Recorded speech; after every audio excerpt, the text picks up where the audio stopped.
Bonjour, bienvenue à l'épisode 4 de la tricoteuse paresseuse. Je m'appelle Marie-André. Vous pouvez me trouver sur tous les réseaux sociaux sous Zone Création Mad, donc Ravelry, Instagram et Facebook. Oui, j'ai décidé aujourd'hui de filmer, ça fait 2 semaines depuis le dernier épisode. J'ai décidé de le faire aux 2 semaines à la place d'au mois. Question d'avoir un petit peu moins de projets, puis de raccourcir le temps du vidéo. Donc, au lieu d'1 heure, j'imagine que ça serait 30 minutes dans ces alentours-là. Donc, ça serait plus accessible pour tout le monde. En tout cas, j'espère. Donc, pour commencer, je vais vous présenter quelques FO. J'en ai 4, en fait, dont 2 que je ne pourrais pas vous présenter. Parce que ça fait partie de ma murale au crochet que je fais. Puis là, j'en ai 2 qui sont en train de coller avec le premier que je vous avais déjà présenté. Donc, c'est pas très manipulable en ce moment. Mais sinon, je vais vous présenter le premier. Je vous avais présenté là, dans mes encours, il y a 2 semaines, mon test-knit que je faisais pour Andréane Pérus, le Latissimus. Je l'ai terminé. Donc, le voici.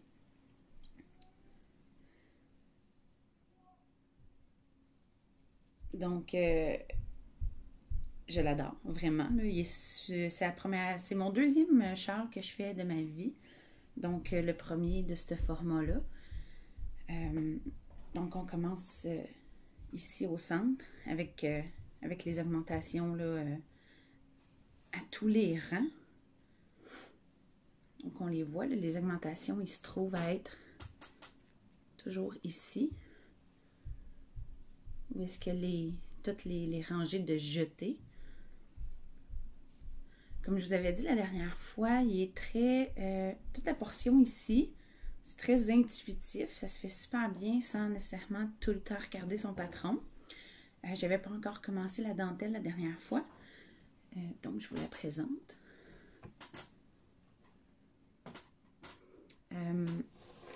C'est quand même assez intuitif, je dirais. C'est sûr que je regardais ma répétition de points à chaque début de nouveau rang. Mais une fois que c'était enregistré, j'avais plus besoin de regarder. Ça se faisait là, tout le long du rang quand même assez facilement. Là. Donc, c'était facile à retenir. Donc, voilà. Donc, j'avais fait ça avec la jaune, la couleur kamikaze. C'était et la variegated ici. C'est 2 laines de Pierre-Alexandre Barry Création en fingering. Donc, je pense que c'est la base tough. Et la rose, c'était mon restant de laine Attitude Nord en BFL que je m'étais servi pour faire mon patron de bas. Donc, voilà pour ce projet terminé-là. Très coloré, comme moi. Donc, je l'ai porté juste une fois à date. Parce qu'il est quand même chaud. On va sortir la tresse, voilà. Je l'aime vraiment beaucoup. J'aime les couleurs. Sont très flashy comme j'aime. Ensuite, dans mes prochains projets terminés, j'ai... il est caché. Je l'ai. Donc, c'est un petit doily au crochet. Donc, celui-là, c'est le... Je vais essayer qu'il focus. Non, il focusera pas. Donc, c'est le Arcane Aura. En fait, c'est un patron qui a 3 parties différentes. Donc, il peut être plus gros que ça. Moi, j'ai fait juste la partie 1 pour avoir un mini. C'est dans un petit cerceau de 5 pouces, je crois. Donc, il est vraiment tout petit. Ça a été vraiment, vraiment rapide à faire. C'est une question d'un après-midi, puis c'était terminé. Donc, même chose que pour les autres que j'ai faites avant. J'ai utilisé la Aunt Lydia's crochet numéro 10, couleur corail. Donc, mes deux autres projets finis, c'est, dans le fond, je vous l'avais présenté, c'était juste un petit rond au dernier épisode, c'était le Louise Mini. Puis j'ai fait aussi le patron Eversong, qui est la même designer que pour celui-là et l'autre, le premier que j'avais fait, que je vous avais présenté. Mais là, c'est ça. Les trois autres sont en train de se coller ensemble, les cerceaux. Donc, il y a beaucoup de pinces accrochées après. C'est pas très manipulable, surtout que je suis très gaffeuse. Donc, c'est des plans pour que ça décolle puis que ça finisse mal. Donc, je pourrais vous les présenter au prochain épisode. Donc, ensuite, je vais procéder avec mes mises en cours, mes projets en cours. J'en ai deux. Je participe au test-knit pour Andréane Marceau. C'est bas arcade. Ils sont tous accrochés après les fils. Puis il y a beaucoup de... Okay, celle-là. Je vais sortir mes petits cakes. Question que ça suive bien. Donc je fais les deux en même temps, mais pas en même temps. Question d'être sûre, parce que j'ai un syndrome qui est quand même connu, qui est le syndrome du bas solitaire. Donc, pour éviter ça, je les fais les deux en même temps. Donc, ça, c'est le premier que j'ai commencé. J'utilise encore une fois le rose, c'est mon restant de laine de BFL de Attitude Nord. Ensuite, dans mes autres couleurs, ma couleur A, c'est la bleu clair, qui est celle-là ici. C'est un restant. J'avais utilisé pour un de mes patrons au crochet. C'est une laine que j'avais achetée au Festival de la Petite Laine en 2018. Et je crois pas que la teinturière qui était présente était nouvelle, puis je crois pas qu'elle ait continué, donc, puis je me souviens pas son nom. Donc, ça c'est une des couleurs que j'utilise. Donc, présentement, elle est encore accrochée après le numéro 2. Ma couleur B, c'est un restant aussi, c'est la Hedgehog Fiber Sock. La couleur, c'est Deep End. Donc ça, ensuite, j'ai ma couleur C qui est celle-là ici. C'est un restant que j'avais utilisé pour mes shirts Sartorius d'Andréane. Encore là, j'avais reçu ça dans un échange laineux. Donc, j'ai plus l'étiquette. Donc, je me souviens pas de la teinturière. Donc, c'est un beau jaune flash. Et la dernière couleur que j'ai pas encore commencé à utiliser, qui va être un peu plus loin dans les bas, c'est aussi de la Hedgehog Fiber. Celle-là, j'ai plus l'étiquette dedans, donc je me souviens plus du nom. Je les avais achetés à l'époque chez Pure Laine, dans le temps qui tenait de la Hedgehog en boutique. Ça va être celle-là, la dernière couleur. Donc, voilà pour un de mes encours. Comme vous pouvez voir, c'est des top-down. Les côtes sont quand même différentes à faire.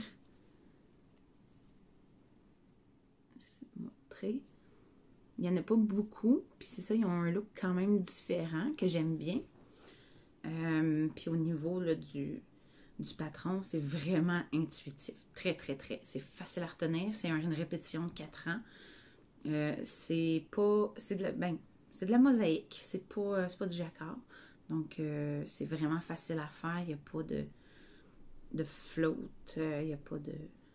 C'est une couleur par an. Jusqu'à date, j'adore vraiment faire ce patron-là. C'est vraiment facile. Je m'ennuie pas, comme je m'ennuierais sur des bons jerseys. Pour ça que j'en fais pas d'ailleurs. Donc, c'est ça. Fait que c'est facile à retenir, facile à faire, c'est différent, c'est plaisant, j'ai hâte de continuer, j'ai hâte de les finir. Parce qu'ils vont être vraiment confortables, ils sont plus épais à l'intérieur, là. Donc, ça va être vraiment des bas chauds, épais. Ça va être parfait pour aller faire les sports d'hiver. Puis ça s'en vient vite. Donc, voilà pour mon premier encours. Le deuxième, je l'ai commencé ce matin, en fait. Dans ma série des cadeaux de fête pour mes filles. Parce que mes 4 filles, dans le fond, leurs fêtes sont quand même... il me manque juste une fête au mois de septembre. Parce que j'en ai une en juillet, une en août, une en octobre, puis une en novembre. Fait qu'ils se suivent. Donc, la prochaine à venir, qui est bébé Lily, j'étais en train de lui faire...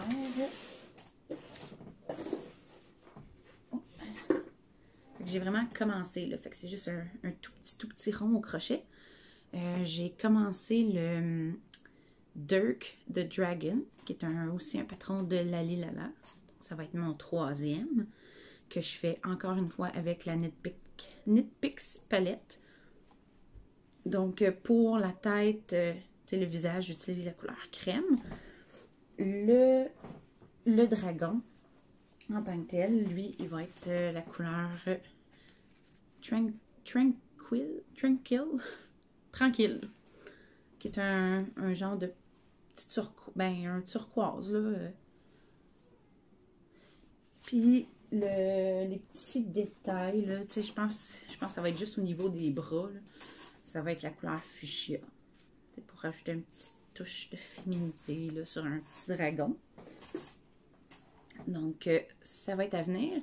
Il va être probablement terminé au prochain épisode, j'espère, parce que ça fête le 3 octobre, donc j'espère avoir terminé avant ça. Donc, c'est tout pour mes projets en cours. Maintenant, je vais faire ma petite portion de Shameless Plug. La dernière fois, je vous avais présenté un patron de socket sur lequel je travaillais. Finalement, je les boude présentement. Là. Ça marchait toujours pas, même avec les short rows. J'ai toutes défaites. Je vais trouver d'autres choses. Ça va être quand même des sockets que je vais faire, mais je vais changer le motif du pied. Puis bon. Mais là, en attendant, j'ai tout détricoté. J'ai mis ça de côté. J'étais tannée. Par contre, ce que j'ai terminé, dans mon premier épisode, je vous avais montré ma panoplie de projets en cours. Et parmi ceux-là, il y avait la tuque Sylvie, qui est un de mes patrons, un de mes anciens patrons que je suis en train de réécrire. Donc, j'avais commencé et je l'ai terminé. Donc, là, voilà. La tuque Sylvie. Donc, on part du bas. Là, j'ai pas rentré mes fils, vous m'excuserez. Donc, on part du bas. Puis là, ben, la ligne de couleur va changer aussi. Elle ne sera plus à cet endroit-là. Là, je vais juste aller Je vais aller la chercher, ça ne sera pas bien long. Donc, comme je disais, la ligne de couleur, je l'ai changée de place. Je l'ai mis plus basse ici. Comme ça, quand que le rebord et le bord est replié, elle vient plus haute. Ce que je préférais. Puis donc, ensuite, on a la petite bande de torsade qui vient sur le côté de la tête. Par contre, je voulais essayer des nouvelles sortes de diminutions. Finalement, j'aime vraiment pas ça. Ça ça ressort trop. Puis je veux qu'on garde, dans le fond, le gros. Tu sais, je veux qu'on garde notre attention sur la torsade. C'est ça l'attrait principal de la tuque. Pas les diminutions. Donc, je vais les garder comme je faisais avant. Donc, ça s'est retrouvé qu'elle est assez large pour faire à une de mes 2 grandes filles. Donc, tu sais, enfant-ado. Mais en termes de hauteur, vu que les diminutions ont pris moins de rang que ce que j'utilise d'habitude, ça a vraiment raccourci la hauteur de la tuque. Donc, en termes de hauteur, ça fait à bébé Lily. Donc, c'est pas grave. Ça lui fait pareil, là. Ça tient quand même super bien sur la tête, même si elle est quand même un peu grand. Parce que la majorité, c'est de la bande, c'est de la côte 1-1, donc ça tient quand même bien. Fait que ça va faire sa tuque d'hiver. Donc, c'est pas grave. Donc, là, c'est ça. En attendant, j'ai commencé, dans le fond, la deuxième. qui va être une grandeur pour moi. Donc, comme je vous disais, j'ai fait la bande plus basse. Je suis pas encore, j'ai pas encore fini ma bande de côte. Puis, je suis en plein milieu d'un rang, apparemment. Comme vous voyez, c'est ça, ça va monter. La bande ici, là, de couleur va monter plus haut que sur celle-là. Ensuite, ben, le reste, il va être turquoise. Donc, j'ai hâte de voir ce que ça va donner. Donc, c'est ça, c'est la réécriture sur laquelle je suis en train de travailler en ce moment. Ensuite, j'ai commencé, je vous avais peut-être déjà présenté l'échantillon que j'avais fait avec les laines de fleurs et bonbons. Je l'avais peut-être présenté dans le premier ou le deuxième épisode, je suis plus sûre. Mais, donc, je l'ai commencé. Le chandail que je voulais, le patron que je voulais écrire avec. Donc là, présentement, on a juste des côtes. Puis oui, ça, c'est pas le col en haut. C'est pas en bas non plus. Mais bon, vous verrez, là. En tout cas, c'est extrêmement doux, là. C'est 2 brins de mohair et 1 brin de fingering tenus ensemble. Honnêtement, le toucher, le feeling est incroyable. Ça va être vraiment un nuage à porter. J'ai vraiment, vraiment hâte. Donc ça, c'est un de mes projets là, de patron que je suis en train de travailler. Puis dans mes vieux patrons, mais dans le fond, je la porte. C'est ma tuque Laurence que j'ai écrit, je crois, pas à l'automne passé, l'année d'avant. Donc c'est sorti en 2018, si je ne me trompe pas, ou peut-être au printemps 2019, je suis même plus sûre. Donc ça, c'est dans le fond l'original. J'avais utilisé la base Eddie de Emilia et Philomène, qui est une déca. Puis, dans le fond, au centre ici, j'avais utilisé, ben, je vous l'ai montré tout à l'heure, là. C'est ça, j'avais utilisé de la fingering, qui est la Hedgehog Sock. Là, vous voyez, je suis en train de... Je l'avais présenté au dernier épisode. Je suis en train de faire une tuque à ma mère aussi, qui m'a demandé cette version-là. Mais je veux m'en faire une pour cet hiver. Ma base déca, elle serait turquoise. Mais je veux, au lieu de mettre une fingering, je pensais peut-être tenir 2 brins de mohair ensemble. Voir qu'est-ce que ça donnerait là, comme look, comme feeling pour la tuque. Je veux vraiment essayer ça. Ce sera peut-être pas prêt pour le prochain épisode, mais je veux faire ça cet hiver. Comme ça donnerait un peu une idée là, de jouer avec les textures, jouer avec les grosseurs de fil. Qu'est-ce que ça peut donner? Donc, c'est ça, dans le fond, pour ma section Shameless Plug. Ensuite, on est rendu à je vais vous parler, dans le fond, au dernier épisode, j'avais donné le défi, autant à vous qu'à moi, de finir des vieux en cours. Là, c'est sûr qu'en 2 semaines, j'ai pas fini. Mais le projet que j'ai choisi de finaliser, c'est mon humulus que je vous avais présenté, qui était tricoté en Knit Picks Wool of the Andes. Donc, depuis cette semaine, j'ai avancé de quelques rangs. J'ai fini une de mes balles de laine, donc je vais pouvoir en commencer une nouvelle. J'aimerais ça le finir pour le mois d'octobre, comme ça au moins j'aurais pas atteint 1 an, parce que j'ai regardé sur Ravelry cette semaine et je l'ai commencé le 9 novembre 2019. Ça serait bien qu'il soit terminé avant le mois de novembre. Donc c'est ça. C'est mon très vieux en cours que je veux terminer. Donc c'est mon défi à moi. Donc c'est ça. J'espère d'ici les 2 prochaines semaines, d'ici le prochain épisode, d'avoir avancé encore un petit peu. Sinon, je vais vous présenter 2 anciens en cours. J'ai ici, j'avais testé pour, encore une fois, pour Andréane Pérusse, pendant le confinement. Vous connaissez peut-être son cardigan, le Serratus. Elle avait fait la version mini Serratus. Donc, moi, j'ai fait la plus petite grandeur là, pour bébé Lily.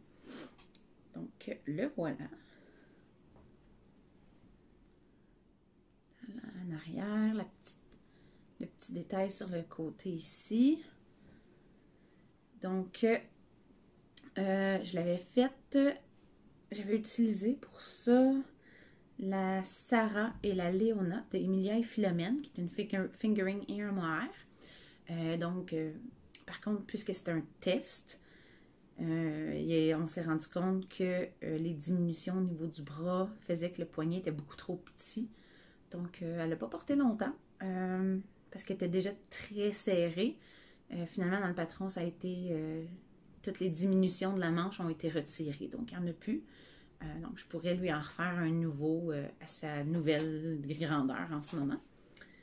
Il me reste encore de la Léona, le mohair, dans cette couleur-là. Puis j'ai dans la Sarah, ça c'était la couleur, je pense que c'est bouteille à la mer. C'était un petit bleu gris.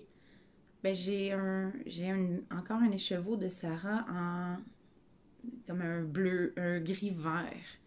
Fait que je pourrais le doubler avec le même mohair, puis le faire un peu plus grand pour Miss Lily. Donc à suivre, j'ai encore le temps. J'ai encore 1000 projets de toute façon à faire avant. Et aussi, dans mes vieux encours, c'est dans ma boîte de bas. Qui est très vide, soit dit en passant. J'ai juste 2 paires de bas dans ma boîte à bas. C'est parce que j'en ai beaucoup. Comme j'ai le fameux syndrome du bas solitaire. Donc j'ai plein de bas solitaires à terminer. Mais ça, c'est un que j'avais terminé. Je vais aller me chercher un support à bas. Donc, je vous présente, c'est les Afternoon Tea Socks de Cat Knight. Donc ça, c'est pas le bon profil, mais vous voyez, c'est des bas top-down. Les côtes du haut, ben c'est ça, c'est des côtes 2-2, tout simplement. Vous voyez ici, il y a une petite torsade qui descend jusqu'au talon. Donc, elle est intégrée dans le patron du talon. De ce côté-là, ici, vous avez une plus grosse torsade qui, elle, se rend jusqu'au bout du pied. Ben, pas jusqu'au bout, mais jusqu'avant de commencer les orteils. Puis, tout le reste du dessus, du bas, c'est tout fait en côte brisée.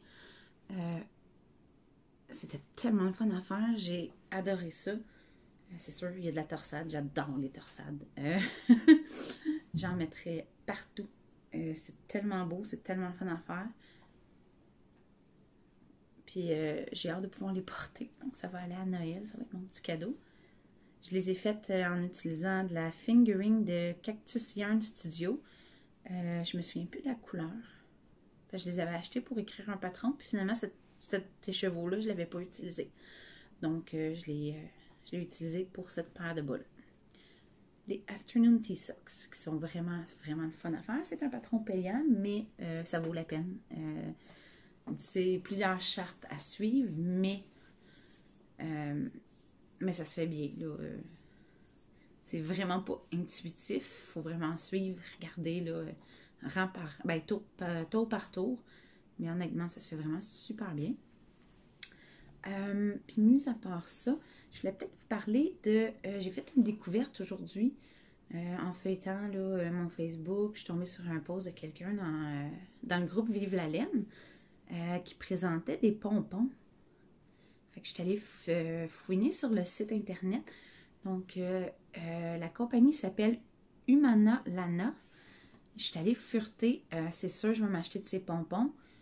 C'est quand même un bon prix. Il y a des lots, comme un lot de 10 pompons. Puis ça a l'air d'être des beaux gros pompons. Je pense qu'il y en a en fourrure, mais il y en a en fausse fourrure pour ceux qui préfèrent. Fait que j'ai pas eu le temps de vraiment fureter, mais c'est... j'ai vu ça. Je me suis dit que j'allais partager avec vous. Puis en fait, c'est tout pour aujourd'hui. Donc, c'est vraiment un tout petit épisode. On n'aura même pas fait 30 minutes. C'est exactement ce que je voulais. J'espérais que ce soit pas trop long. Puis c'est ça. Ça risque d'être comme ça à toutes les 2 semaines. J'aime mieux ça, faire des petits épisodes d'une demi-heure. C'est plus facile pour vous à écouter que des gros épisodes d'une heure de une personne qui parle tout seul pendant une heure. Moi, je trouvais que ça faisait beaucoup. Fait que j'aime mieux ce format-là. Donc, 2 semaines, ça va être ça. Donc, le prochain, ça va être au début du mois d'octobre. En attendant, j'espère que vous portez bien. J'espère que vos familles, vos amis vont bien aussi, malgré la situation. On est rentré dans la 2e vague. On s'y attendait, on l'a vu venir. Je sais c'est quoi, j'ai ma grande qui est en attente de rendez-vous pour un test. C'est la seule. C'est probablement juste une grippe en fait, mais je ne veux pas prendre de chance. Moi, j'ai eu un rhume en fin de semaine. Ça a duré 2 jours, c'était terminé. Donc, je le sais qu'il n'y a aucun risque. C'était clairement juste un rhume. Là. Des petits éternuements, un reniflement par-ci, par-là. Mais ma grande, ça fait 4 jours qu'elle est à terre. Là, mais c'est probablement juste une grippe normale. C'est la seule qui est affectée dans mes 6 personnes ici. C'est ça, en attente d'un test. On espère que tout va bien aller. On se croise les doigts. Sinon, respectez les règlements. S'il vous plaît, portez le masque. S'il vous vraiment plaît. Puis, c'est ça, portez-vous bien. Profitez bien de la vie. Sur ce, à dans 2 semaines. Salut!